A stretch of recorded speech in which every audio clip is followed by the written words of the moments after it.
A lot of us have no idea what hard is. We haven't gone through anything, really.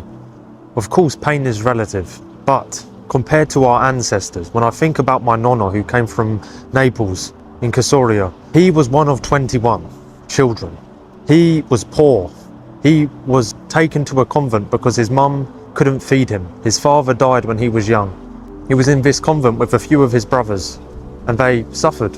You know, they were neglected, they were mistreated, they went through a lot. They were bullied, they had to learn how to stand up for themselves, they had to learn to grow without having that motherhood and that fatherhood, that parental guidance.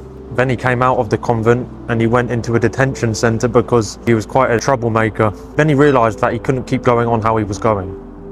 And he decided to stop, to cut off ties with certain people and to try to develop a skill. He got into engineering, he got into metal work, and he started to develop that skill while in the detention centre in Italy. He got offered by his auntie to come to England to stay with them. And he took that offer, that opportunity at the age of 18, and he moved. Think how much of a big step that is, going to a foreign country, going to a land, an unknown land, where you have no idea of the language, you have no idea of the culture. Back then there was no real internet, there was no way you could search up, you know, you couldn't find out everything about the country, you couldn't do that. But he took that step because he realised he had to change. There was opportunity out there for him, that there was a hope, and that he was going to make the changes necessary, and he was going to do all he could to be the best man he could be.